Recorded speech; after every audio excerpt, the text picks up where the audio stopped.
Hi guys, I'm Adam Wilborn from WhatCulture. And I'm the inspirational Andy Murray from WhatCulture. And remember, wheat is murder, so kill a cow. Jesus.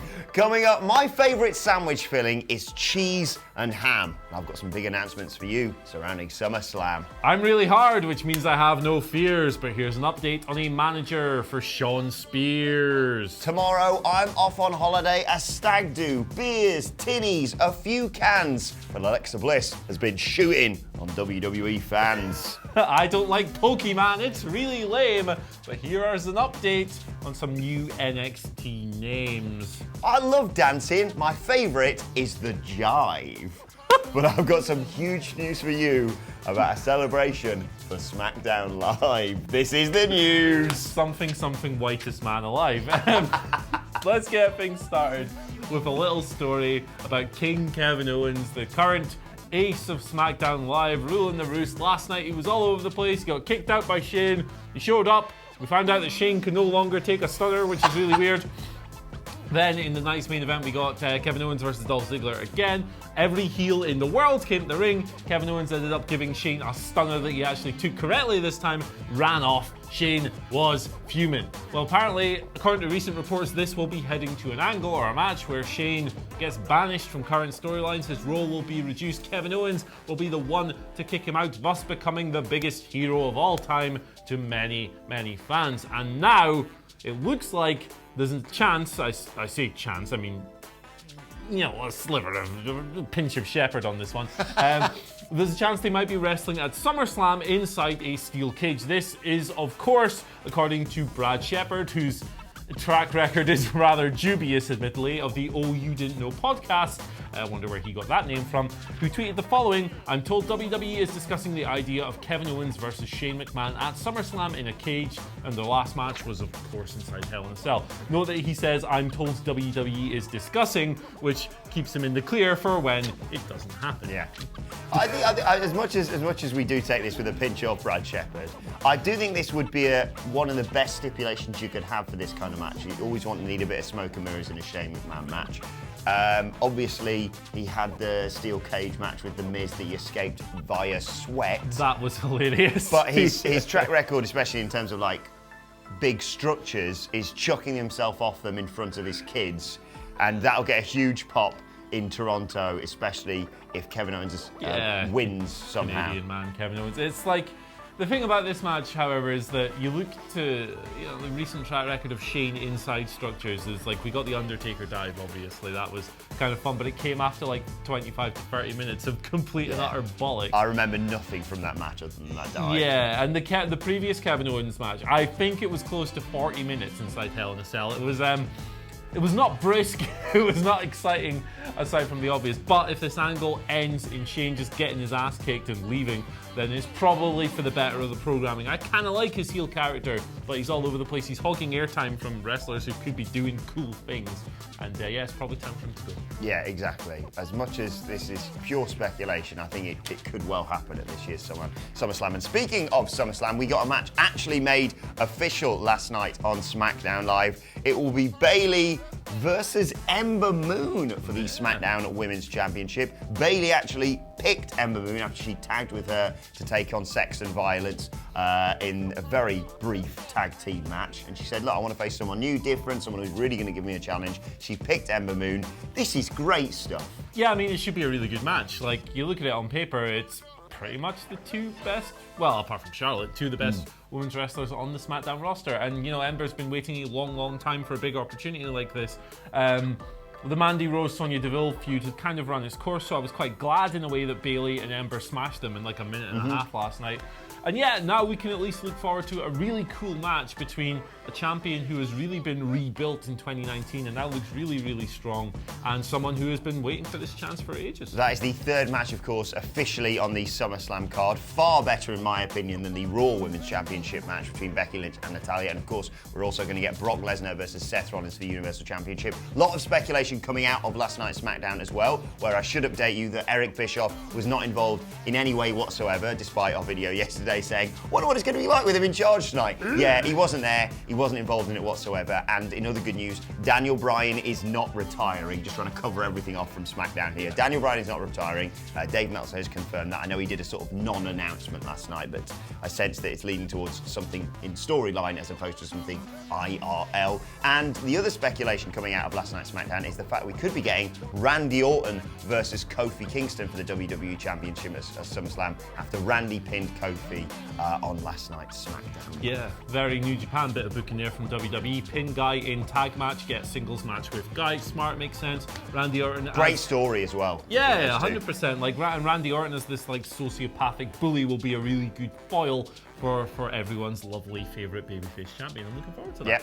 Yeah. Speaking of things to look forward to, All Out, AEW All Out is, 6-7 weeks away in Chicago, August 31st. We are going to get the first episode of Road to All Out this week on YouTube. One of AEW's 700 different YouTube channels will have that up. And on the first episode, we are expected to get an interview with Shawn Spears, a proper old school sit-down interview with Jim Ross. Should be really cool, should be a good indication of the Shawn Spears character. Obviously, he was at Fight for the Fallen, he scored the pinfall in that 6-man tag. He had a t-shirt which said the chairman on it. Very clever there. However, there's only room for one chairman in this business, pal, and it sure as hell ain't you. LA Park's lawyers are writing to you as we speak. New report from Fightful coming through regarding Mr. Spears suggests that he will be getting a manager in AEW, and this could come to light on said Road to episode. So, pretty interesting stuff there. We haven't seen much talking from Mr. Spears since he came in. We've seen him in the Battle Royal, we've seen him crack a chair over Cody's head and set the internet on fire, and he obviously wrestled the other week as well. So, while it's kind of interesting to hear about this because it maybe suggests that they don't want him talking as much, even though he has this sit-down interview. And also, there isn't exactly an abundance of available managers on the roster to kind of take up this mantle. So I'm interested to see where it goes, and if it helps enhance the act, I'm all for it. Who do you think could be the manager then? It's really tough to say because, you know, even the best indie manager who was kicking about recently as a few months ago was Stokely Hathaway, but he's in WWE now. You know, Penelope Ford and Joey Janela don't seem to be a thing anymore because she hasn't accompanied Joey to his last few matches. Maybe she could be an option. But again, she's not the most compelling promo ever. She's more of a valet or, you know, someone who interferes and does all kinds of cool stunts. I really don't know, man. I'm completely at a loss to explain this. I mean, yeah. Let us know your thoughts in the comment section below because it's going to be very interesting. He cut that really intense promo, of course, part of a sort of video package to announce him signing for AEW and being involved in the Casino Battle Royal.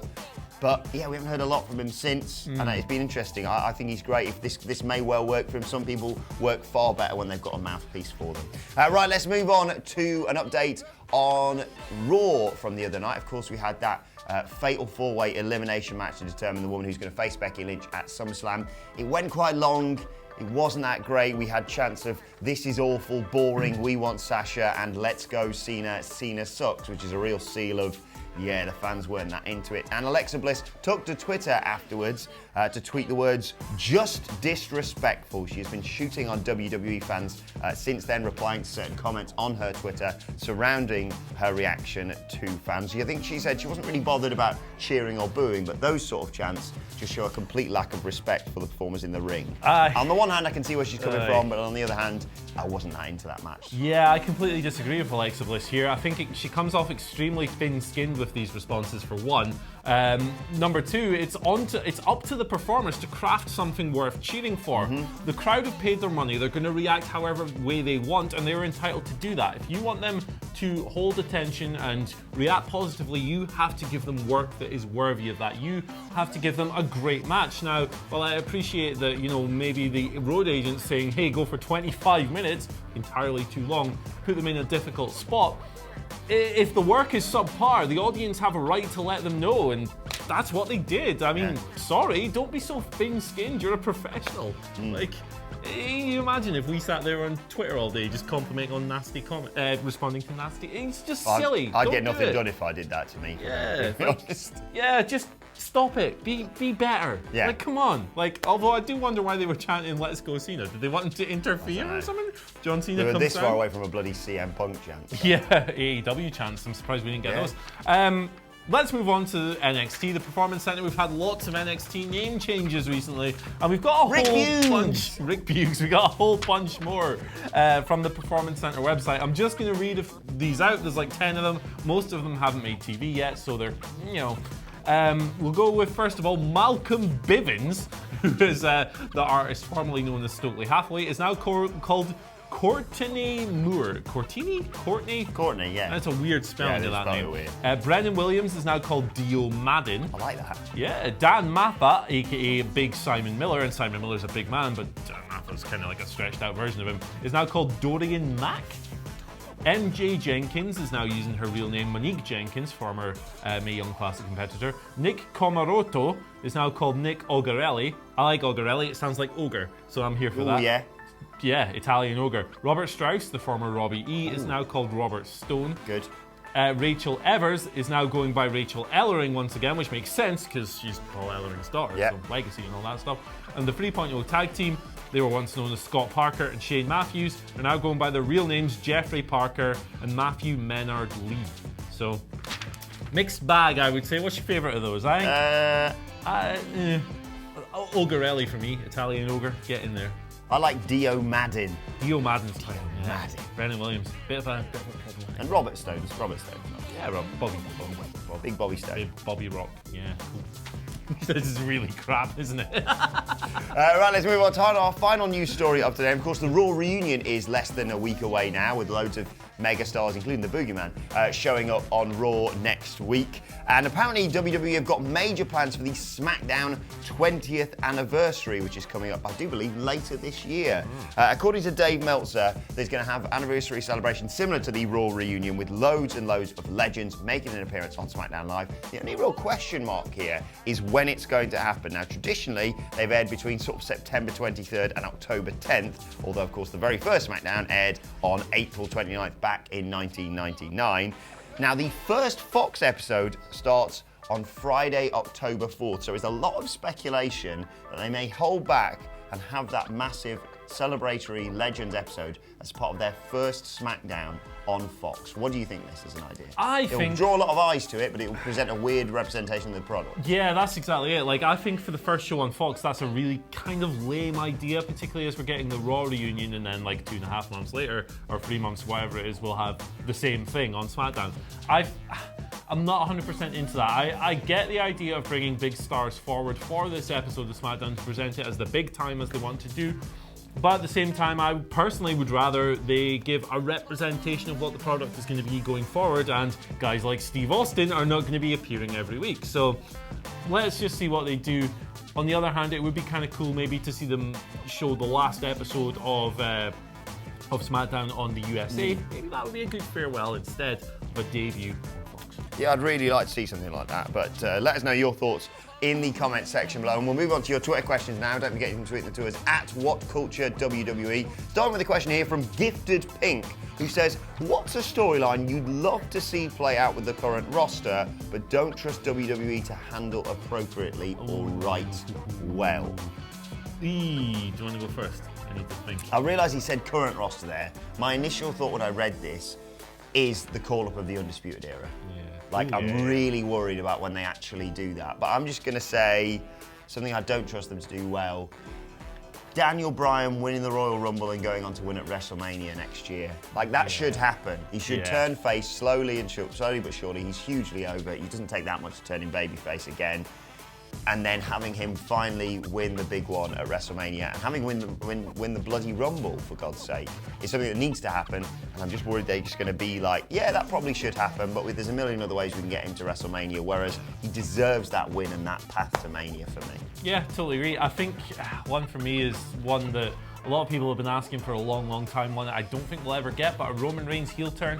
I love Roman. I think he can still succeed as a babyface, but at this point in his career, the post-return stuff has kind of worn off. People are back to booing and cheering in almost equal measure. I think that the way to succeed as a babyface in WWE in the modern era is to turn heel, be awesome at it so the crowd reaction swings back around, and then turn babyface again. It happened very quickly with Becky Lynch when she attacked Charlotte at SummerSlam last year. I think it could still work for Roman. However, I think they'd find a way to mess it up, as they always do with this guy, which is a shame because I think he's great. Yeah. So. Second question today comes from Ben Wilson, who says, in 2003 to 2005, pay-per-view rematches on weekly TV were common, but held back until at least a month later. HBK Y2J springs to mind. These were often bangers and felt fresh because of the gap between matches. Do you think WWE would benefit from returning to this trend?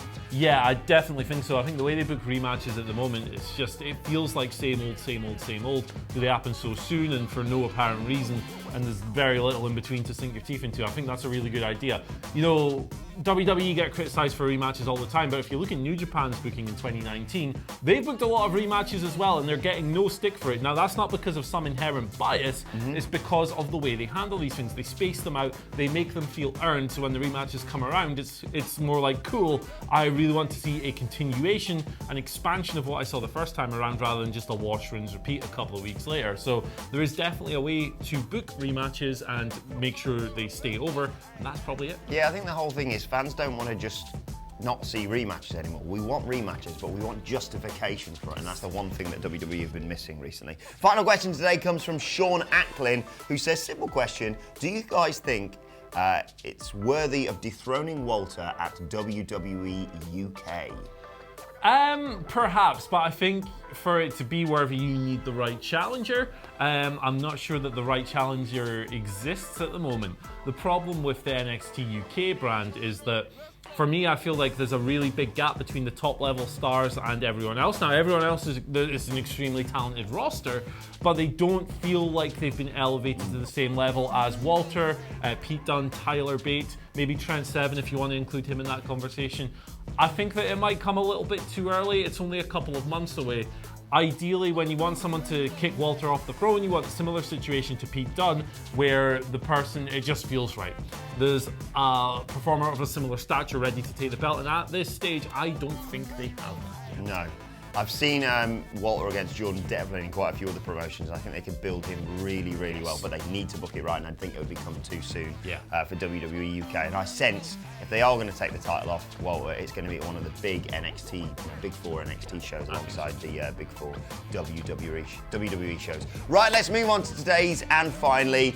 And those of you who've been paying attention can probably guess what today's and finally is. Today is a celebration as we mark 100 days of the Iconics being WWE Women's Tag Team Champions. You all thought the Kabuki Warriors were going to snatch those titles away on SmackDown Live last night. Well, guess what? They figured them out. Billy Bloody Kay, Peyton Bloody Royce, Bloody Mind Games. They are the Women's Tag Team Champions for 100 days. They have truly made those titles iconic. Let us know your thoughts on that in the comment section below, and all of today's news stories in the comments as well. And don't forget, you can follow us on Twitter at WhatCultureWWE. In fact, you can follow all of us on Twitter. You can follow him at... No, I'm in a huff now. You can follow me at Adam Wilborn. You can follow us all at WhatCultureWWE. And make sure you subscribe to What Culture Wrestling on either iTunes, Spotify, or wherever you get your podcasts from for daily wrestling podcasts. My thanks to Andy Murray.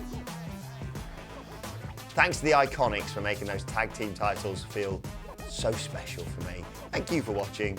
We will see you soon. Iconic!